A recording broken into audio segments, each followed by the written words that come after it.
नमस्कार, प्रणाम, आदाब, सत श्री अकाल भाई। कैसे हैं भाई आप सभी? उम्मीद करता हूँ बहुत अच्छे होंगे और आप सभी की तैयारी बहुत ही बेहतरीन तरीके से चल रही होगी। तो आज हम बात कर लेते हैं एमपी के यूनिट 6 के बारे में। बहुत बच्चों की क्वेरी थी, सर एमपी की यूनिट 6 पढ़ाइए। तो आज हम बात करते हैं यूनिट 6 के टॉपिक्स के बारे में। क्या टॉपिक्स है देख लेते हैं हम।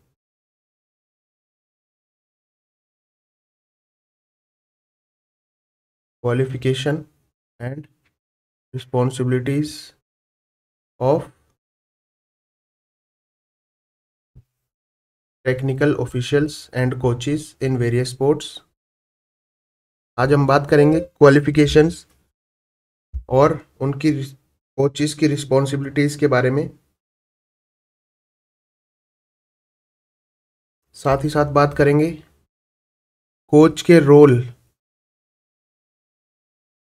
रोल के बारे में, टैलेंट आइडेंटिफिकेशन के बारे में, टैलेंट को पहचानना, टैलेंट को देखना, स्किल डेवलप करना, ये स्किल एनहांसमेंट के बारे में।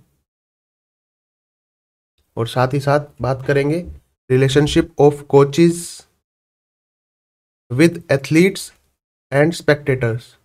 जितने भी आपके दर्शक होते हैं मैच में, जो आपको मैच को देखने आए हैं, उनके साथ रिलेशनशिप कैसा होना चाहिए, कोच का व्यवहार कैसा होना चाहिए, एथलीट्स के साथ व्यवहार कैसा होना चाहिए। ठीक है, बात कर लेते हैं आगे। Coaches and technical officials play crucial role in sports. Coaches और टेक्निकल ऑफिशियल्स होते हैं, जैसे रेफरी हो गया या जजेस हो गए या कोचेस हो गए, उनका स्पोर्ट्स में बहुत ही क्रूशियल रोल है। ऐसा मानते भी हैं कि बिना गुरु के कोई ज्ञान प्राप्त नहीं हो सकता। They ensure fair play, skill development and athlete growth. ये भी इंश्योर होना चाहिए कि क्या जो खेल हम खेल रहे हैं वो फेयर प्ले है, वो साफ सुथरा खेला जा रहा है, विदाउट एनी बाइज्ड डिसीजन वो खेला जा रहा है खेल। एथलीट्स के स्किल डेवलपमेंट हो रही है नहीं हो रही, जिस कोच के पास हम ट्रेनिंग कर रहे हैं क्या उनके पास हमें ट्रेनिंग करके बेनिफिट हो रहा है या नहीं हो रहा। आज हम बात करेंगे इन सब के बारे में। ठीक है, qualification of coaches and officials, responsibilities in different sports, coaches role in athletes management. Athletes की लाइफ में एथलीट्स को कैसे मैनेज करते हैं कोच, उनकी ट्रेनिंग कैसे मैनेज करते हैं, उनका ट्रेनिंग सीजन कैसे मैनेज होता है, उन सब के बारे में आज बात करेंगे। Talent identification and skill enhancement. जो भी लोअर लेवल के एथलीट होते हैं, जितने भी लोअर लेवल के एथलीट होते हैं, जो मतलब अभी उभर रहे हैं, मान लो हिमा दास भी कभी स्टेट में या नेशनल में कहीं ना कहीं रेस तो भागी होगी, तो उन हिमा दास के टैलेंट को पहचानने में या फिर उनके स्किल को डेवलप करने में कोचेस का क्या रोल है। Relationship with athletes and spectators. Coach का व्यवहार एथलीट्स के साथ during any meet, during any matches, या फिर यूँ मान लो कि ड्यूरिंग ट्रेनिंग कैसा होना चाहिए। स्पेक्टेटर्स के साथ कोचेस का व्यवहार कैसा होना चाहिए, तो उनके बारे में हम बात करते हैं। सबसे पहले देख लेते हैं qualification of technical officials.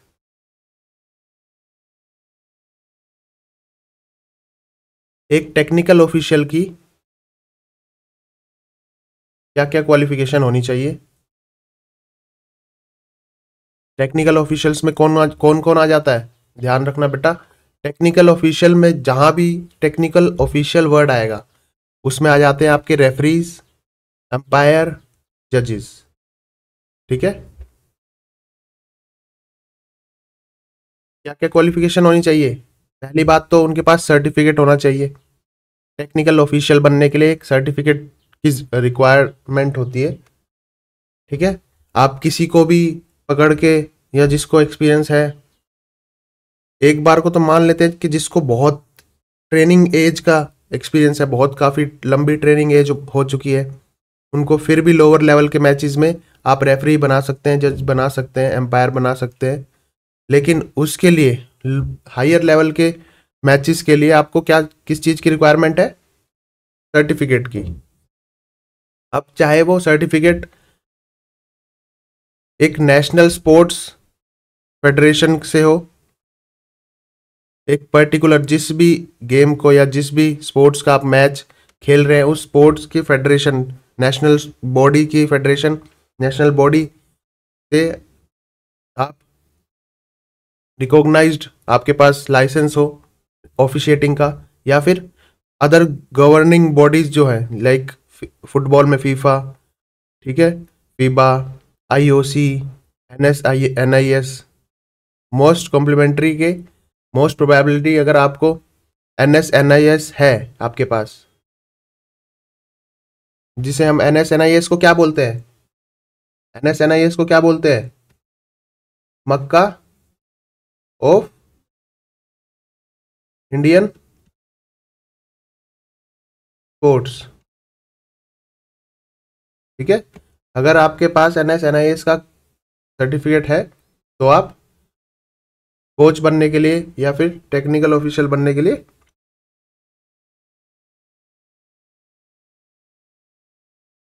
Ready हो सकते हो। ठीक है, दूसरी चीज, नॉलेज ऑफ रूल्स। एक टेक्निकल ऑफिशियल्स को एक टेक्निकल ऑफिशियल को, चाहे वो रेफरी हो, चाहे वो जज हो, चाहे वो एम्पायर हो, आपको नॉलेज ऑफ रूल्स तो यूं मान लो कि 101% आने ही चाहिए। आपको रूल्स के बारे में, हर एक रूल के बारे में डीप अंडरस्टैंडिंग होनी चाहिए। उस पर्टिकुलर गेम के रेगुलेशंस, रूल एंड रेगुलेशंस के बारे में आपको पता ही होना चाहिए, तभी आप एक अच्छे रेफरी, एक अच्छे जज या फिर एक अच्छे एम्पायर बन पाओगे। तीसरा, एक्सपीरियंस होना चाहिए। They must have experience. उनको प्रायर ऑफिशिएटिंग का, प्रायर यानी कि पहले, ठीक है, उनको पहले कहीं पे भी लोअर लेवल के मैचेस का एक्सपीरियंस होना चाहिए। लोअर लेवल के मैचेस में उन्होंने कहीं पे जज किया हो, या कहीं पे वो रेफरी रहे हो, या कहीं पे वो एम्पायर रहे हो, उस चीज का एक्सपीरियंस होना चाहिए। और साथ ही साथ फिजिकल फिटनेस भी अच्छी होनी चाहिए। जैसे आप फुटबॉल में मान लो, फुटबॉल है, फुटबॉल में रेफरी क्या करता है? आपने देखा भी होगा, फुटबॉल में रेफरी, ये फुटबॉल ग्राउंड है मान लो, ठीक है, ये फुटबॉल ग्राउंड है, रेफरी यहां होगा ना, और बॉल यहां जा रही है, तो रेफरी भाग के पूरा यहां आएगा देखने के लिए। अगर बॉल यहां है और बॉल यहां जा रही है, तो रेफरी यहां से यहां जाएगा भाग के देखने के लिए। तो इन सब के लिए क्या चाहिए? इन सब के लिए क्या चाहिए? फिजिकल फिटनेस तो चाहिए चाहिए, है ना? तो they must have physically fit. Impartiality, impartiality बेटा ध्यान रखना, ये बहुत ही मोस्ट इंपॉर्टेंट पॉइंट है, इम्पार्शियलिटी। कोई भी रेफरी, कोई भी जज, कोई भी एम्पायर फेयर प्ले तभी कर सकता है जब वो अनबायस्ड डिसीजन ले, यानी कि किसी एक के प्रति, क्या, किसी एक के प्रति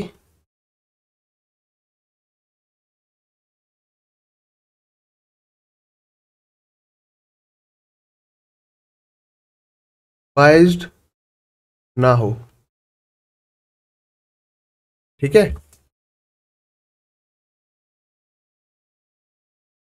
ठीक है, तो कोई भी रेफरी या फिर जज या फिर एम्पायर एक अच्छा टेक्निकल ऑफिशियल तभी बन सकता है जब वो क्या करे? फेयर प्ले, फेयर डिसीजन ले। ठीक है, एक फेयर डिसीजन ले।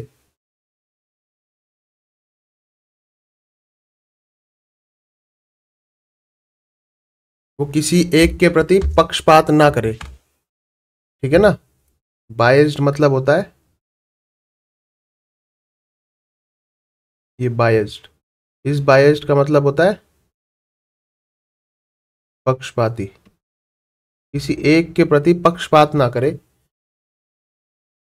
या टेक्निकल ऑफिशियल जो भी रहते हैं उनका, अगर मान लो रेसलिंग में कोई मैच हो रहा है, ठीक है, ये रेसलिंग का कोर्ट मान लो, अगर यहाँ पे मैच हो रहा है, या ये फुटबॉल का कोर्ट मान लो, अगर यहाँ पे कोई मैच हो रहा है, ठीक है, फुटबॉल का कोई मैच हो रहा है, अगर कोई एक भी प्लेयर अगर रेफरी को जानता है, या फिर कोई मामा का निकल जाएगा, कोई फूफा का निकल जाएगा, कोई बुआ का निकल जाएगा, अगर रेफरी का कोई नॉन पर्सन एक टीम में खेल रहा है, तो रेफरी को उसके प्रति पक्षपात नहीं करना चाहिए, है ना।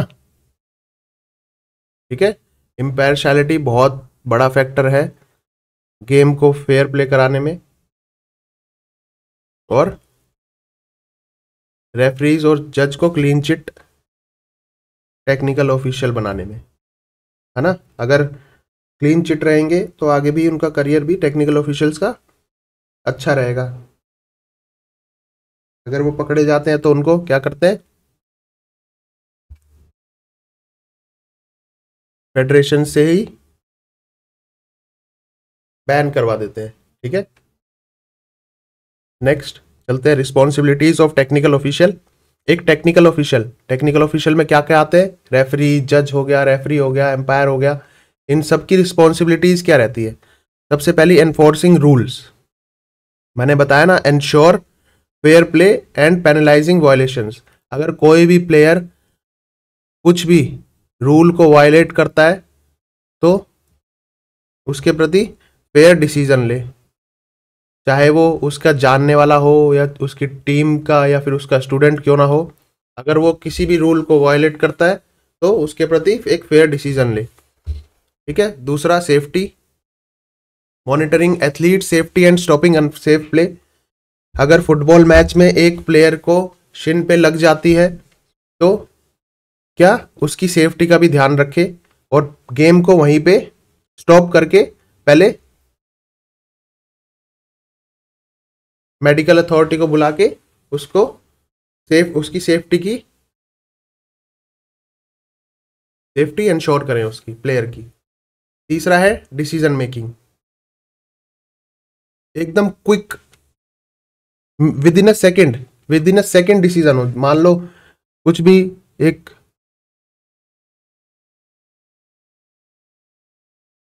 मान लो 100 मीटर का ब्लॉक स्टार्ट है, ठीक है, 100 मीटर का ब्लॉक स्टार्ट है, पहली लेन, दूसरी लेन, तीसरी लेन, चौथी लेन, पांचवी लेन, ठीक है, 100 मीटर का ब्लॉक स्टार्ट है। और अगर यहाँ पे एक प्लेयर बैठा है, फिर यहाँ पे प्लेयर बैठा है, फिर यहाँ पे बैठा है, यहाँ पे बैठा है, अगर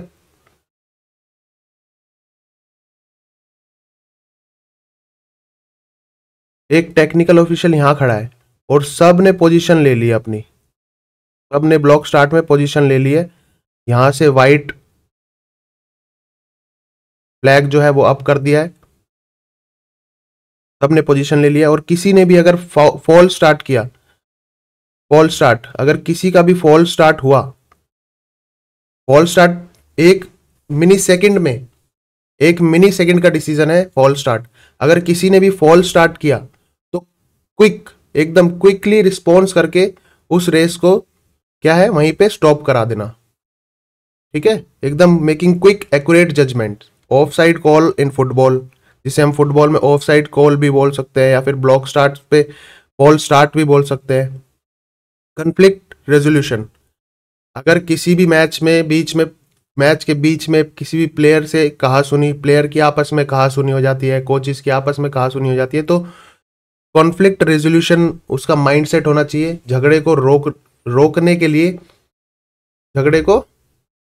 रोकने के लिए वो डिसीजन ले, ना कि उसको और बढ़ाने के लिए, ठीक है। रिकॉर्ड कीपिंग, उसके पास हर एक रिकॉर्ड होना चाहिए, स्कोर का रिकॉर्ड होना चाहिए, ठीक है, फॉल्स का रिकॉर्ड होना चाहिए, और जो भी इंसिडेंस हुआ है ड्यूरिंग मैच, उसका रिकॉर्ड होना चाहिए। ये रिस्पॉन्सिबिलिटीज हैं, लिख लेना बेटा। नेक्स्ट चलते हैं अब कोचेस पे। हमने टेक्निकल ऑफिशियल्स के बारे में पढ़ा, अब हम चलते हैं कोचेस की क्या क्वालिफिकेशन होनी चाहिए, रिस्पॉन्सिबिलिटीज क्या होनी चाहिए, कोचेस का रोल क्या होना चाहिए। पहले हम क्वालिफिकेशन की बात कर लेते हैं। एज यू ऑल नो कि कोच बनने के लिए एक सर्टिफिकेट की जरूरत पड़ती है।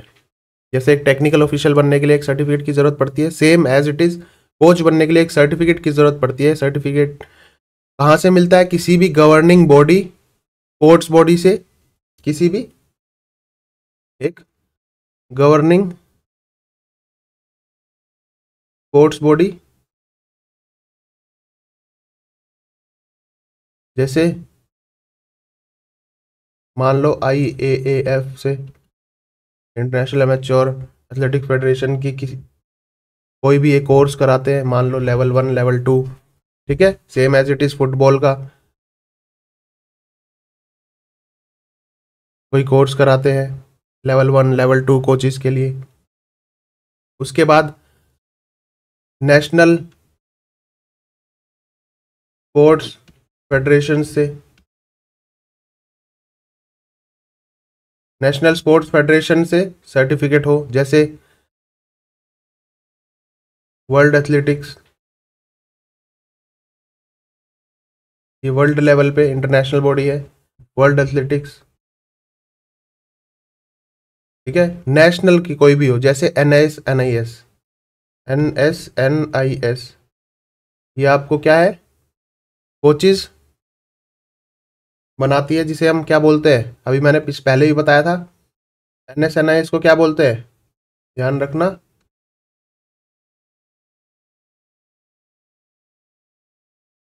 क्या बोलते हैं, मक्का ऑफ इंडियन स्पोर्ट्स, ठीक है।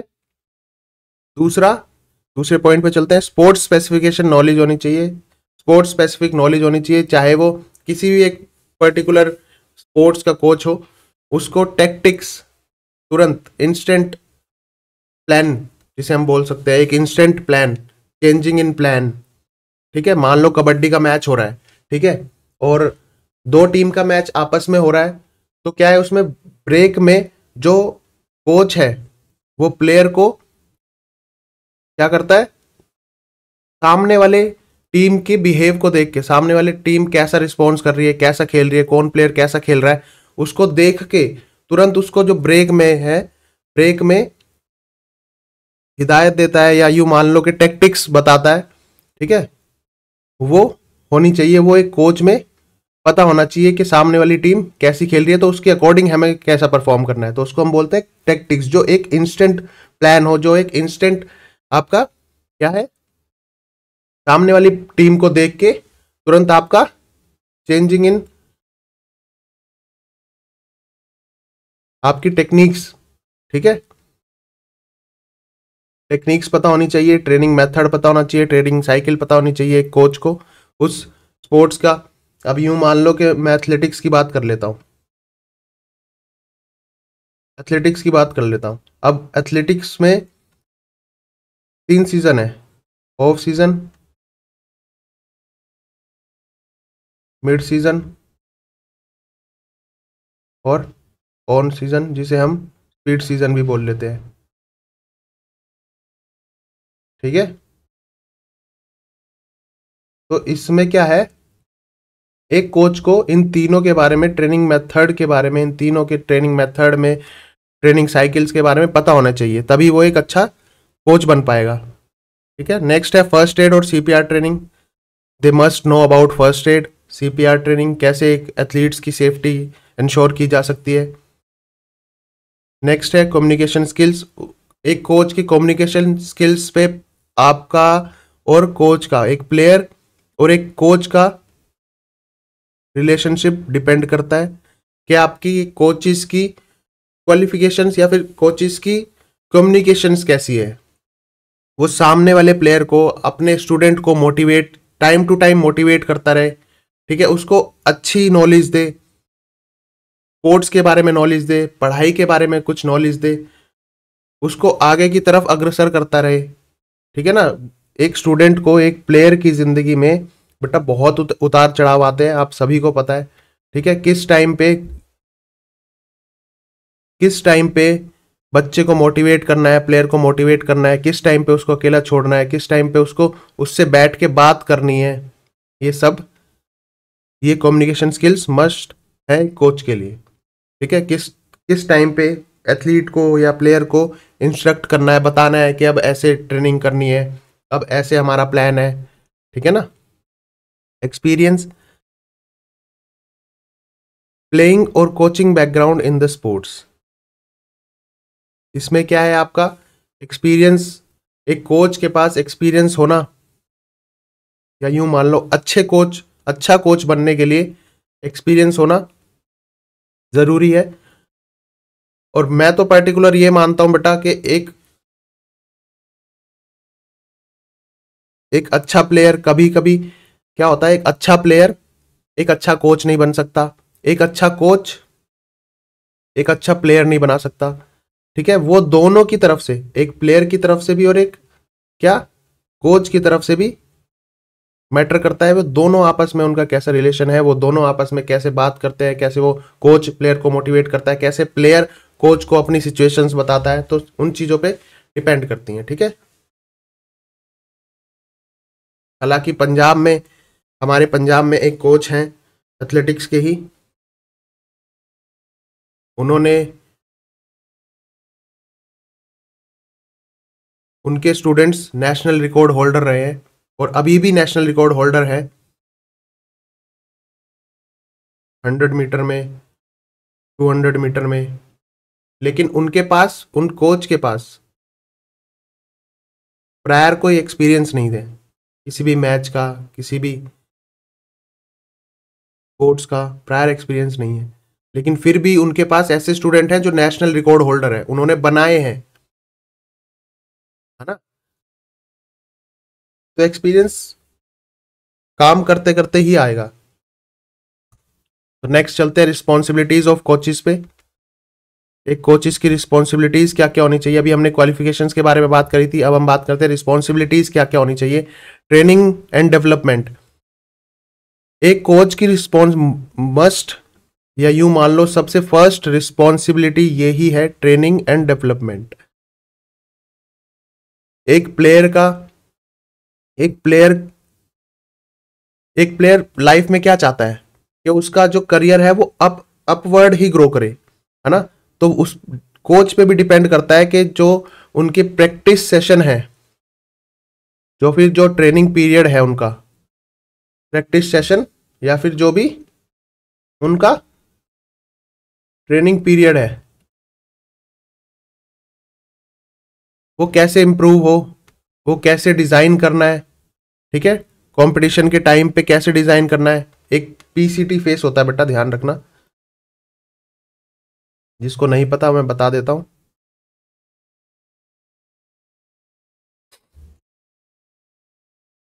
एक होता है पी, एक होता है सी, एक होता है टी। पी से मतलब preparatory face,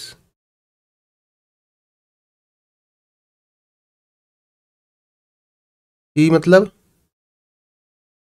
competition face, T मतलब ट्रांजिशन फेस।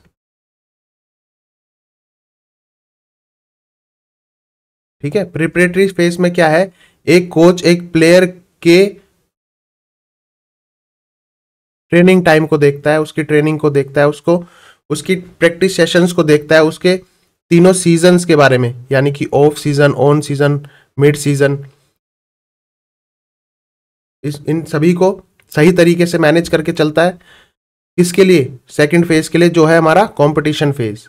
कंपटीशन में एक एथलीट मान लो उसने अच्छा परफॉर्म किया या जैसा भी परफॉर्म किया, उसके बाद वो परफॉर्म करके वो 24 अपने 12 के 12 महीने एक ही फेस में तो रह नहीं सकता, प्रिपरेटरी फेस। ऐसा तो नहीं हो सकता कि वो हमेशा तैयारी करता रहे और कंपटीशन ना खेले, पॉसिबल नहीं है ना। फिर आप क्या कर रहे हो, अगर आपको तैयारी ही करनी है तो मान लो 6 साल आप तैयारी कर रहे जा रहे हो, अरे किस चीज की तैयारी कर रहे हो, कंपटीशन की तैयारी कर रहे हो ना, तो कंपटीशन खेलना पड़ेगा ना उसके लिए। तो क्या है, सेकंड फेज में, कंपटीशन फेज में मान लो एक प्लेयर ने परफॉर्म किया, उसके बाद उसको कंपटीशन फेज से निकल के ट्रांजिशन फेज में कैसे ट्रांसफर करना है, उसकी ट्रेनिंग को कैसे ट्रांजिशन फेज में, कैसे ट्रांजिशन से फिर प्रिपरेटरी में लेके आना है। ठीक है, ये एक कोच को आना चाहिए। नेक्स्ट है strategy end game planning. Strategy, you मान लो स्ट्रेटजी और आपकी टैक्टिक्स। स्ट्रेटजी होता है जो आप घर से या ग्राउंड से प्लान करके जा रहे हो। ठीक है, मान लो आपका कबड्डी का मैच है और आप अपने ग्राउंड से बिल्कुल माइंड में आप सोच के जा रहे हो, मैं ऐसा परफॉर्म करूंगा, मैं ऐसी रेड डालूंगा, या मैं ऐसा भागूंगा, या मैं ऐसे करूंगा। और वहां कंपटीशन में जाके आपने देखा कि भाई सामने वाली टीम का जो मेंबर है वो ऐसे परफॉर्म कर रहा है, और आपने, आपके कोच ने तुरंत चेंज इन आपके स्ट्रेटजी में तुरंत चेंज करा है कुछ, कि भाई सामने वाला प्लेयर ऐसे है, या फिर सामने वाले प्लेयर का ये वीक स्ट्रांग है इस मंथ, या इस कंपटीशन में ये वीक है। अब आपको क्या है, आपकी स्ट्रेटजी में लिटिल चेंज आया, तो वो लिटिल चेंज उस टाइम पे आया जब आपने सामने वाली टीम को देखा, तो उसको हम बोलेंगे टैक्टिक्स। ठीक है, स्ट्रेटजी एंड गेम प्लानिंग। एक कोच को क्या है, एक कोच की रिस्पॉन्सिबिलिटी बनती है वो गेम प्लानिंग करे, आपको स्ट्रेटजी बताए, preparing team for competitions, team को कंपटीशन के लिए प्रिपेयर करे। तीसरा है एथलीट मैनेजमेंट। एथलीट्स की फिटनेस को देखे, क्या वो सही चल रहा है, उसकी फिटनेस सही चल रही है, वो कंपटीशन सही खेल पाएगा नहीं खेल पाएगा, उसके न्यूट्रिशन का ध्यान रखे, उसको न्यूट्रिशन के बारे में नॉलेज दे, उसकी मेंटल हेल्थ, उसकी प्लेयर की मेंटल हेल्थ के बारे में भी ध्यान रखे। आजकल के जो प्लेयर होते हैं बेटा, आजकल के क्या, जो पहले से भी जो ट्रेनिंग एज में, ट्रेनिंग टाइम में होता ही है ऐसा, ट्रेनिंग टाइम में एक प्लेयर क्या करता है, सिर्फ और सिर्फ प्लेयर के दिमाग में रहता है कि मैं अपवर्ड ग्रोथ कैसे करूं। तो वो कभी कभार क्या है, बहुत बर्डन ले लेता है, मेंटली बर्डन ले लेता है, साइकोलॉजिकली बहुत मतलब बर्डन इतना ले लेता है, पीयर प्रेशर होता है, घर से प्रेशर, वो इतना सोच लेता है कि उसके मतलब उसकी परफॉर्मेंस पे भी उसका इफेक्ट दिखने लगता है। तो एक कोच की रिस्पॉन्सिबिलिटी बनती है कि उसको प्लेयर्स के साथ बैठ के बात करे, उनको अच्छे बुरे के बारे में समझाए। ठीक है, नेक्स्ट हम चलते हैं डिसिप्लिन एंड एथिक्स। ये बहुत बड़ा रोल है एक स्पोर्ट्समैन की लाइफ में। जो स्पोर्ट्समैन यूं मान लो कि डिसिप्लिन नहीं है, या फिर उसके पास टाइम मैनेजमेंट, उसका टाइम मैनेजमेंट नहीं है, तो बहुत एडी से आसमान तक का जोर लगाना पड़ेगा उसको सक्सेस होने में। डिसिप्लिन लाइफ में बहुत ज़रूरी है, और ये डिसिप्लिन और एथिक्स एक कोच की रिस्पॉन्सिबिलिटी बनती है कि वो एक प्लेयर को या उसके ट्रेनिंग टाइम को कैसे डिसिप्लिन करेगा, कैसे मैनेज करेगा। ठीक है, नेक्स्ट हम चलते हैं स्काउटिंग एंड रिक्रूटमेंट पे। स्काउटिंग एंड रिक्रूटमेंट, मान लो अभी मैंने एग्जांपल दिया हिमा दास का, तो अगर हिमा दास कहीं ना कहीं लोअर लेवल पे, एक टाइम पे डिस्ट्रिक्ट लेवल पे, जोनल लेवल पे अगर खेलती थी, तो उसके स्पोर्ट्स आइडेंटिफिकेशन, उसका स्किल आइडेंटिफिकेशन कैसे एक कोच ने किया होगा। एक कोच ने तो देखा होगा कि भाई ये लड़की अच्छा भागती है, एक कोच के नज़र में तो आई होगी वो, तो उस कोच ने क्या किया, उस प्लेयर से, उस एथलीट से बात करी, उसका आइडेंटिफिकेशन किया, उसका परफॉर्मेंस आइडेंटिफाइंग की, और उसका टैलेंट फिर नर्चर किया, उसको दिन रात अपने पास खिला के, अपने पास उसका न्यूट्रिशन का ध्यान रख के, उसका ट्रेनिंग टाइम का ध्यान रख के उसको ट्रेनिंग कराना, दिन रात उसकी परफॉर्मेंस को नर्चर किया, दिन पर दिन उसकी परफॉर्मेंस को सुधारा, तभी वो आज हिमा दास बनी है, तभी वो पीटी उषा बनी थी, तभी वो यूं मान लो कि जितने भी बड़े बड़े प्लेयर हैं, नीरज चोपड़ा, तभी वो आज बड़े प्लेयर बने। ठीक है, नेक्स्ट हम चलते हैं एक कोच का रोल क्या होना चाहिए एथलीट्स मैनेजमेंट के टाइम पे, कैसे वो एथलीट को मैनेज करे, कैसे उनके लाइफस्टाइल को मैनेज रखे। पहला है फिजिकल कंडीशनिंग। फिजिकल कंडीशनिंग ये कहता है कि एक कोच की रिस्पॉन्सिबिलिटी बनती है कि एथलीट जो है विदाउट इंजरी या इंजरी फ्री रहे, और कोशिश करे कि अगर इंजरी हो भी जाती है तो उसको ना लोड देके, ओवरलोड ना करके, उसको 1-2 दिन का रेस्ट देके उसको उसकी ट्रेनिंग को कंटिन्यू करे। मान लो, अब ये मान लो कि एक वीक में अगर आपको सेकंड डे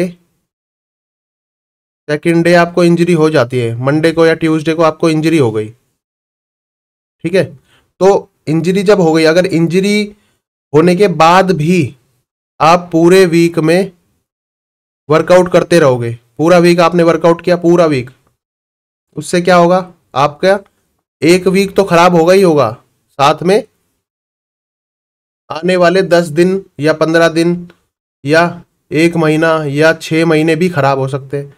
तो इससे अच्छा है अगर सेकंड डे इंजरी हुई है तो क्या आने वाले 2 दिन, 2 या 3 दिन रेस्ट कर ले। उससे क्या होगा, उससे आने वाले 15 दिन या 2 महीने या 4 महीने खराब नहीं होंगे, ठीक है। अगर इंजरी होने के बाद आप रेस्ट कर लेते हो ठीक से, अपने कोच को बता देते हो या कोच को पता चल जाता है कि कुछ ना कुछ गड़बड़ है, इंजरी होने के चांसेस ज़्यादा है, तो तुरंत रेस्ट करवाए, इंजरी फ्री रहे एथलीट। ये एक कोच की रिस्पॉन्सिबिलिटी बनती है, उसका रोल है एक एथलीट की लाइफ में। सेकंड रोल क्या है, मेंटल प्रिपरेशन, उसको साइकोलॉजिकली स्ट्रॉन्ग करे, प्लेयर को साइकोलॉजिकली स्ट्रॉन्ग रखे कि I can do it, I can do it, I can do it, हम कर सकते हैं या मैं कर सकता हूं, ये क्या एथलीट को बताते रहे।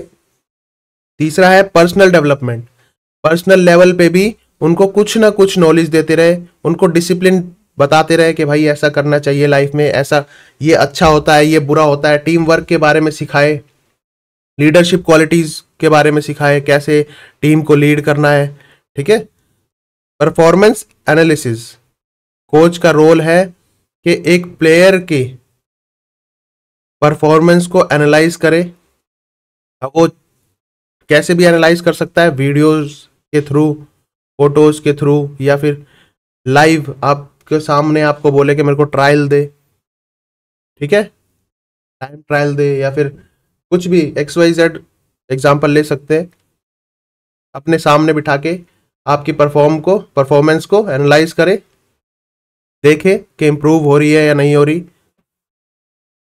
Next, conflict resolution, conflict resolution, लड़ाई झगड़ा ना करे। मान लो आप लीडर हो टीम के, एक टीम के लीडर हो, तो आपको ये बताया कि भाई टीम हैंडलिंग कैसे होती है, टीम के बीच में डिस्प्यूट ना हो, कोई भी प्लेयर्स के बीच में डिस्प्यूट ना हो, कोई भी प्लेयर किसी भी प्लेयर से लड़ाई ना करे, ठीक है। नेक्स्ट हम चलते हैं टैलेंट आइडेंटिफिकेशन के बारे में। टैलेंट आइडेंटिफिकेशन के बारे में पढ़ते हैं। Talent identification and skill enhancement, कैसे एक कोच जो है टैलेंट को आइडेंटिफाई करता है और स्किल को एनहांस कर सकता है एक प्लेयर की। स्काउटिंग, स्काउटिंग मतलब होता है एक प्लेयर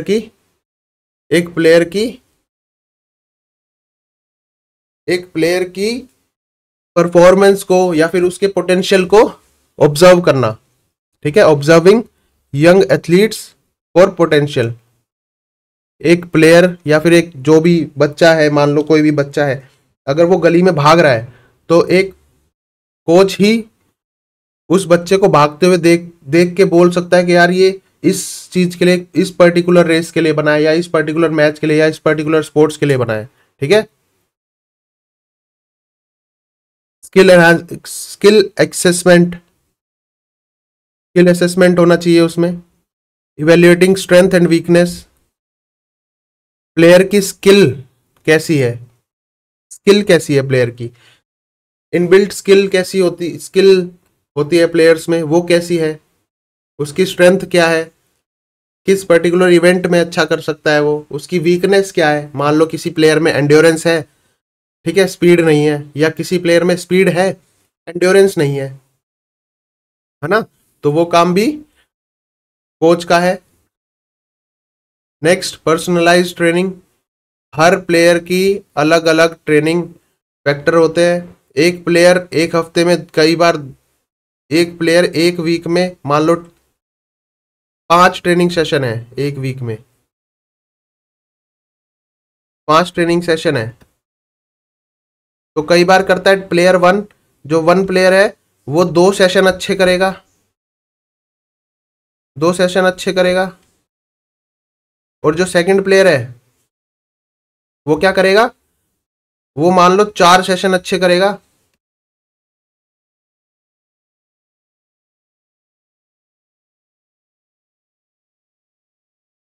ठीक है, लेकिन जब कंपटीशन का टाइम आएगा, लेकिन जब कंपटीशन का टाइम आएगा तो जो 2 सेशन अच्छे कर रहा है, कभी कभार क्या होता है जो कम ट्रेनिंग कर रहा होता है वो बाजी मार जाता है, वो अच्छा परफॉर्म कर देता है, अच्छी परफॉर्मेंस दे देता है वो। इसी चीज को देखते हुए एक कोच को, एक ट्रेनर को क्या करना चाहिए, एक कोच को, एक ट्रेनर को उन प्लेयर की, प्लेयर वन और प्लेयर टू, इन दोनों की ट्रेनिंग साइकिल को मैनेज करना चाहिए। इनकी ट्रेनिंग को देखना चाहिए कि कौन सा प्लेयर किस ट्रेनिंग को कर सकता है और कैसे कर सकता है। मान लो अब ये 2 सेशन वाला अच्छा प्लेयर है, अब इसको ओवरलोड करवा दिया तो ये तो बिल्कुल बोल जाएगा, ये तो करेगा ही नहीं। अब लोड भी हम इस प्लेयर को दे सकते हैं जो पूरे हफ्ते में लोड लेने के काबिल हो। ठीक है, उनकी ट्रेनिंग को पर्सनलाइज्ड करें। नेक्स्ट है progressive challenge, increasing difficulties to push limit. एक कोच एक प्लेयर की लिमिट्स को चेक करने के लिए उनकी ट्रेनिंग साइकिल में डिफिकल्टीज बढ़ाता रहे, थोड़ी थोड़ी थोड़ी थोड़ी थोड़ी थोड़ी डिफिकल्टीज बढ़ाता रहे। आपको सडन, कई बार होता होगा आपके कोच जो है वो सडन सरप्राइज दे देते हैं कि भाई आज टाइम ट्रायल है ना, आज मैं तुम्हारा ट्रायल लूंगा, है ना। तो वो आपके चैलेंजेस को चेक करने के लिए या फिर चैलेंजेस को, आपकी परफॉर्मेंस को प्रोग्रेसिव इंक्रीज करने के लिए। ठीक है, फीडबैक एंड मोटिवेशन, एक कोच एक प्लेयर को मोटिवेट टाइम टू टाइम करना चाहिए। ठीक है, उनसे फीडबैक, प्लेयर से फीडबैक लेना चाहिए कि भाई आज की ट्रेनिंग कैसी रही तुम्हारी, क्या कमी लगी तुम्हें, अपने अंदर क्या कमी लगी या ट्रेनिंग में क्या कमी लगी। उससे क्या होगा, कोच का और एथलीट का, कोच और प्लेयर का क्या होगा, रिलेशन अच्छा होगा, बॉन्डिंग अच्छी होगी, उनकी ट्रेनिंग में इंप्रूवमेंट देखने को मिल सकती है। ठीक है, नेक्स्ट हम बात करते हैं relationship of coaches with athletes. एक कोच का एक एथलीट्स के साथ कैसा रिलेशनशिप रहना चाहिए, मेंटोरशिप रहनी चाहिए। एक कोच जो है एथलीट को guide, time to time guide करता रहे, स्पोर्ट्स लाइफ के बारे में या फिर एक पर्सनल लाइफ के बारे में। ट्रस्ट होना चाहिए कोच के प्रति, जो है ट्रस्ट होना चाहिए कोच पर। एक प्लेयर का एक कोच पे ट्रस्ट होना मोस्ट इंपॉर्टेंट है। रिस्पेक्ट होनी चाहिए। ठीक है, ट्रस्ट और रिस्पेक्ट आपकी परफॉर्मेंस को बढ़ावा देता है। ये बात आप चाहे आज एग्री करो चाहे कल एग्री करो, पर ये फैक्ट है। ठीक है, आपका जो ट्रस्ट एंड रिस्पेक्ट, ये रिस्पेक्ट है आपकी, ये आपकी बॉन्डिंग को स्ट्रॉन्ग करता है। कोच एंड एथलीट की बॉन्डिंग को स्ट्रॉन्ग करता है। जब आपकी बॉन्डिंग अच्छी होगी तो कोच आप पे, ऑब्वियसली आप पे नजर पड़ जाएगी, खुद पर खुद ही नजर पड़ जाएगी आप पे कि नहीं मैं इसको और अच्छा कैसे कराऊं। आपके बारे में कोच आपके बारे में दिन रात सोचने पे मजबूर हो जाएंगे कि मैं, यार ये लड़का अच्छा है, ठीक है, इसको कैसे इंप्रूव करवाऊं, इसकी परफॉर्मेंस को कैसे बेटर करूं। तीसरा, कम्युनिकेशन होनी चाहिए दोनों के बीच में, क्लियर इंस्ट्रक्शंस। आपके कोच ने बोला कि भाई ये ट्रेनिंग है और आपको ट्रेनिंग पता ही नहीं, आपको समझ ही नहीं आ रही है और आप बोल ही नहीं पा रहे हो, रिस्पेक्ट के अंडर आप बोल ही नहीं पा रहे हो, तो ये भी नहीं होना चाहिए। क्लियर इंस्ट्रक्शंस होनी चाहिए। ठीक है, फीडबैक, कंस्ट्रक्टिव फीडबैक होना चाहिए, रेगुलर फीडबैक आपको कोच से बात करनी चाहिए डेली ट्रेनिंग के बाद। सपोर्ट सिस्टम, एक कोच और एक एथलीट के बीच में ऐसा रिश्ता है जिसमें भगवान भी इंटरफेयर करने से मना कर देगा, आई थिंक। क्यों? क्योंकि एक कोच ही एक एथलीट को अच्छे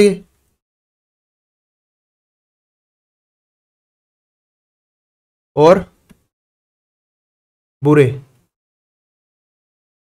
दोनों टाइम के बारे में बता सकता है।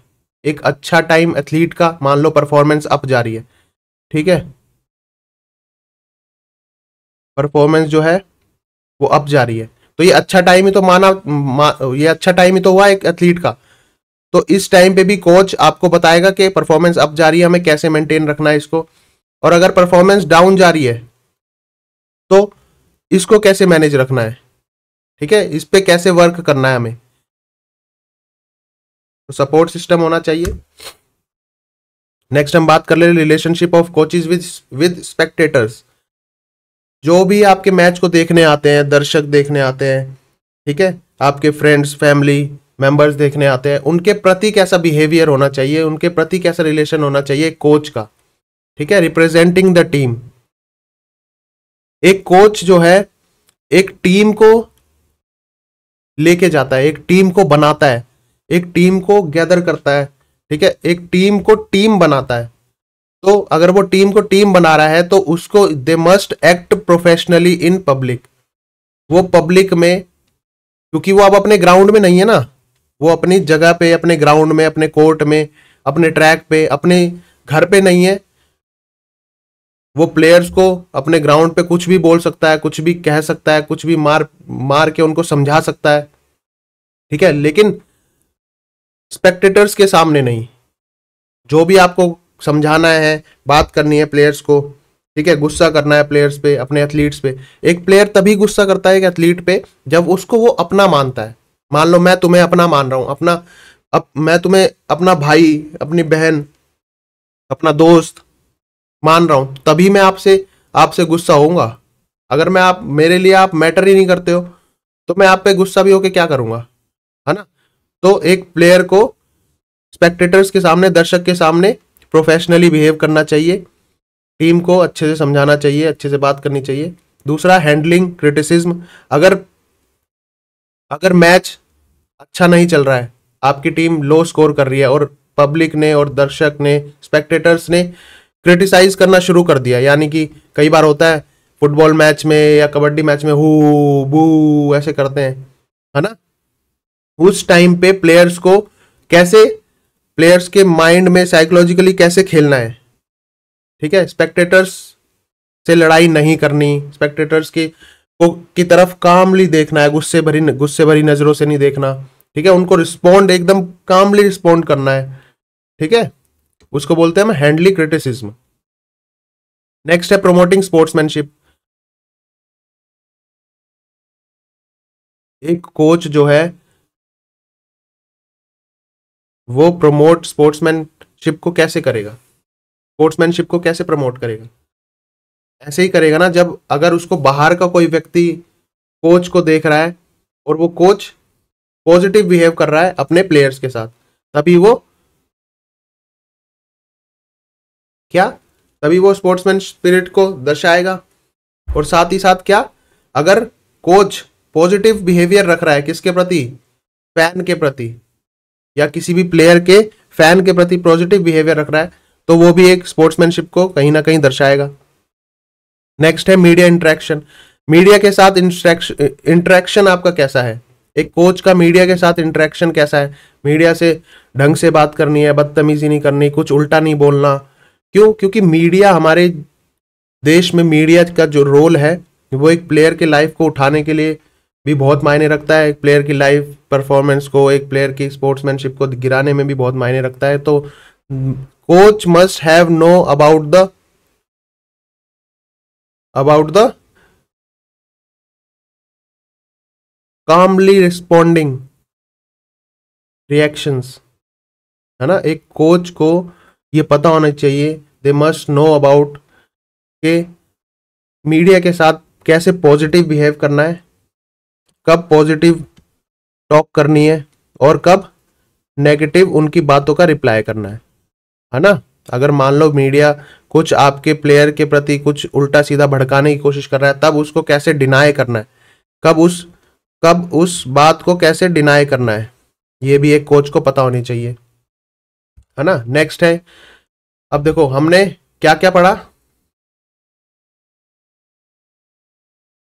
पढ़ा, टेक्निकल ऑफिशियल्स की क्वालिफिकेशंस के बारे में, टेक्निकल ऑफिशियल्स की रिस्पॉन्सिबिलिटीज के बारे में, कोच की क्वालिफिकेशंस के बारे में, कोच की रिस्पॉन्सिबिलिटीज के बारे में, कोच के एथलेटिक मैनेजमेंट के रोल के बारे में, talent identification and skill enhancement के बारे में, ठीक है, रिलेशनशिप विद एथलीट्स, है ना, एक athlete, relationship of coaches with athletes, इसके बारे में भी पढ़ा। तो हमने देखो, और इसके बाद हमने पढ़ा relationship of coaches with spectators, है ना। एक वीडियो में देखो, एक शॉर्ट वीडियो में लगभग हमने पूरा यूनिट 6 कवर कर लिया है, ठीक है ना। तो इससे क्या कंक्लूजन निकलता है इन सभी से? तो coach and officials are essential for fair and effective sports. एक स्पोर्ट्स को फेयर खेलने में और इफेक्टिव स्पोर्ट्स बनाने में कोचेज एंड ऑफिशियल्स का बहुत बड़ा रोल है। They develop athletes, ensure rules and maintain sports ethics. वो क्या करते हैं? एक एथलीट को बनाने में, रूल्स को एंश्योर करने में, क्या फेयर प्ले है, रूल सही से हो रहा है, इसमें भी बहुत बड़ा रोल है उनका। कोच और टेक्निकल ऑफिशियल दोनों का ही बहुत बड़ा रोल है, ठीक है। कोच आपको मैच से पहले सारी चीजें सिखा सकता है। ड्यूरिंग मैच आपको कौन सिखाएगा, कौन बताएगा कि ये रूल आपने वायलेट किया है? वो टेक्निकल ऑफिशियल ही बताएगा ना। तो दोनों का ही बहुत बड़ा रोल है कहीं ना कहीं। Strong relationship with athletes and spectators enhance performance and enjoyment. अगर आपका रिलेशन अच्छा है स्पेक्टेटर से, आपका बिहेवियर अच्छा है स्पेक्टेटर्स के थ्रू, एथलीट्स के थ्रू, तो कई बार क्या होता है, मैच में ही मजा आ जाता है। देखने वालों को क्या होता है, बहुत ही इंजॉय करते हैं वो भी आपका, साथ ही साथ अगर वो इंजॉय कर रहे हैं तो आपका साइकोलॉजिकल प्रेशर भी कम हो जाएगा। उससे आप अच्छा परफॉर्मेंस देंगे, अच्छा परफॉर्म करेंगे ड्यूरिंग मैच, ठीक है। तो ये सब इनके कंक्लूजन थे। एंड में ये सब निकल के आए कि कोच और टेक्निकल ऑफिशियल दोनों ही कहीं ना कहीं बहुत इंपॉर्टेंट रोल अदा कर रहे हैं, ठीक है। तो आज हमने ये सब यूनिट 6 अपनी फिनिश कर ली है। थैंक यू आप सभी का इतना सब प्यार देने के लिए वीडियो पे। वीडियो अच्छी लगी हो तो लाइक कर देना, चैनल को सब्सक्राइब कर लेना। इस चैनल पे आपको अच्छी नॉलेज देखने को मिलेगी, साथ ही साथ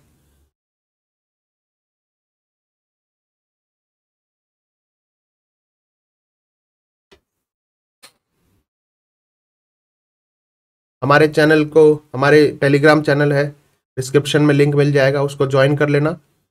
उस चैनल पे आपको डेली मॉक टेस्ट मिल जाएंगे जो आपके अपने आप को जज करने में आपकी हेल्प करेंगे। मिलते हैं कल एक नई वीडियो के साथ।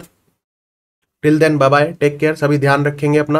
और उम्मीद करता हूं कि तैयारी बहुत ही बेहतरीन तरीके से चल रही होगी। किसी भी तरह की दिक्कत अगर आपको आती है, किसी भी तरह की, कुछ पूछना हो, कोई इंफॉर्मेशन लेनी हो, कुछ बताना हो, तो आप इस नंबर पे 8287103013 इस नंबर पे व्हाट्सएप कर सकते हैं या कॉल भी कर सकते हैं, ठीक है। तो बाय बाय, टेक केयर, ध्यान रखेंगे सभी अपना। फिजिकल एजुकेशन जिंदाबाद।